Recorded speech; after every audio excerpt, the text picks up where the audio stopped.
Queridos amigos, el Señor siempre nos llama a la búsqueda de la verdad, porque la verdad es la que nos hace libres. Y a veces la verdad puede ser dolorosa, pero bueno, no vivir en el engaño ni ser engañados. Ahora estos días, por las noticias, se habla mucho de Canadá. Y se venía hablando mucho por todas las restricciones que fueron impuestas, duras, todo lo que está pasando y demás. Entonces, es bueno ir a indagar la verdad histórica. No vamos a hablar del presente, pero sí de la verdad histórica. Y para esto tomo como base lo que ha escrito un historiador conocido, muy serio, italiano, el profesor Roberto de Mattei. Él dice, y nos dice, que a Canadá llegaron los jesuitas en el siglo XVII, nos lo recuerdan más bien, porque eso es un dato histórico. Y llegaron para cumplir con el mandato del Señor. Esto es, ir a todos los pueblos a anunciar el Evangelio. La primera misión entre los Pieles Rojas, iroqueses, dirigida por el padre Charles Lallemant, desembarcó en Quebec el año 1625, jesuitas. 7 años más tarde llegó una nueva misión, dirigida por el padre Paul Lejeune. El padre Jean de Brebeuf regresó al siguiente año, en 1633, con otros 2 padres, siempre jesuitas. De choza en choza comenzaron a enseñar el catecismo a niños y adultos. Pero algunos hechiceros, y eso pasó muchas veces, aquí también, algunos hechiceros convencieron a los indios de que la presencia de los padres provocaba sequías, epidemias y toda otra desgracia. Los jesuitas entonces deciden proteger a los catecúmenos, aislándolos en asentamientos cristianos. Y así fundan o construyen el primero a 4 millas de Quebec. Tenía su fuerte, una capilla, casas, hospital y la residencia de los padres. Siempre vimos, ¿no?, lo que fueron las misiones jesuíticas, impecables. Al mismo tiempo, algunos voluntarios se ofrecieron para convertir a los indios a la verdad de la fe cristiana. Algunos nombres: Santa María de la Encarnación Guillard Martin, monja ursulina de Tours, que había fundado con otras 2 monjas un internado en Quebec para la educación de niños indios.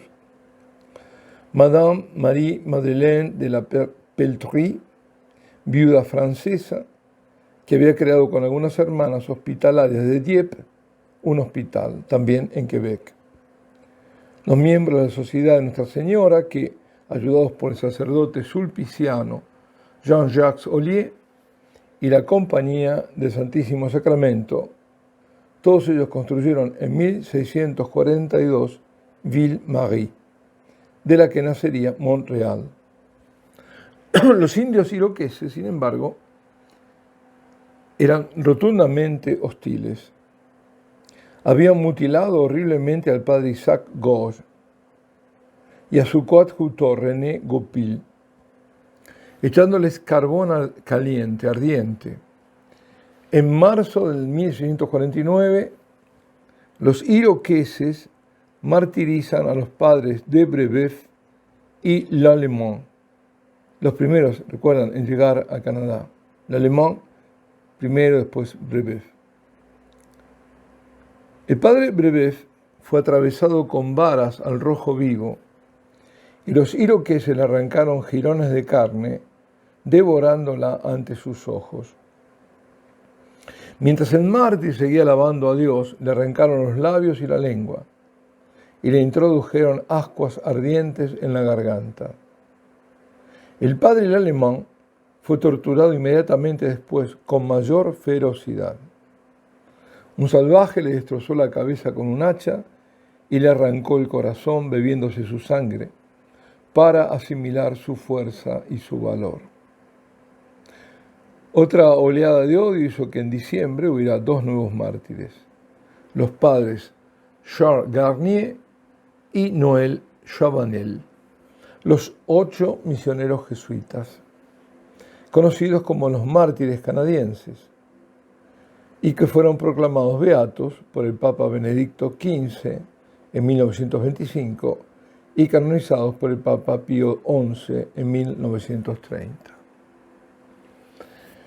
Bueno, por otra parte, hace un tiempo, no mucho, se empezó a hablar de un presunto descubrimiento de fosas comunes en las llamadas escuelas residenciales indias de Canadá, una red de internados para indígenas canadienses fundada por el gobierno y confiada principalmente a la Iglesia Católica, pero también en parte a la Iglesia Anglicana de Canadá, un 30%, con la idea de integrar a los jóvenes en la cultura nueva, en la cultura de Canadá, según la Ley de Civilización Gradual, aprobada por el Parlamento canadiense en el año 1857.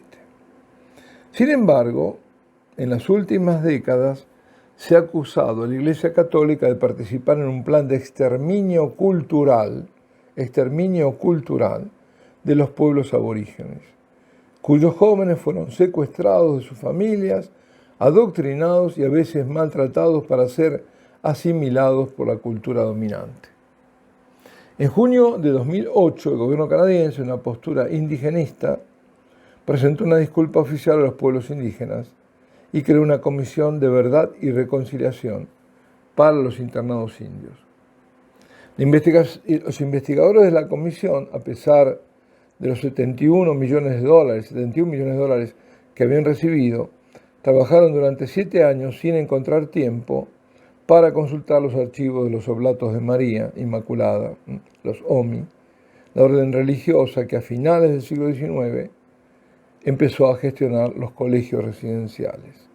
Sin embargo, basándose en estos mismos archivos, el historiador Henri Goulet, en su Histoire des pensionnats indiens catholiques au Québec, le rôle déterminant des pères oblates, mostró que los oblatos fueron los únicos defensores de la lengua y del modo de vida tradicional de los indios de Canadá, a diferencia del gobierno y de la Iglesia Anglicana, que insistieron en una integración que desarraigó a los nativos de sus orígenes. ¿Escuchamos bien? Los únicos que defendieron la lengua y la vida, el modo tradicional de vida de los indios de Canadá fueron los Oblatos de María Inmaculada. Pero el gobierno y la parte anglicana se opusieron. Querían asimilar a toda costa totalmente, ¿no? Esta línea historiográfica, dice de Matei, se confirma en los trabajos de uno de los principales estudiosos internacionales de la historia religiosa de Canadá, el profesor Luca Codignola Bo, de la Universidad de Génova. Fijémonos cómo actúan los enemigos de la Iglesia, porque de la acusación de genocidio cultural se pasó a la de genocidio físico. En mayo del 2021, una joven antropóloga llamada Sarah Beaulieu, tras analizar con un georradar el terreno cercano a la antigua escuela residencial de Kamloops, lanzó la hipótesis de la existencia de una fosa común, aunque no había hecho ni siquiera una excavación. Las afirmaciones de esta antropóloga, popularizadas en los medios de comunicación, claro, y respaldadas por el primer ministro Justin Trudeau, nada menos que Trudeau, se han transformado en diferentes relatos, algunos de los cuales afirman que cientos de niños fueron asesinados y enterrados en secreto en fosas comunes o en túmulos irregulares en los terrenos de escuelas católicas de todo Canadá. Ya, hecho. Sin ninguna excavación, ya está. Ya eso fue lo que pasó.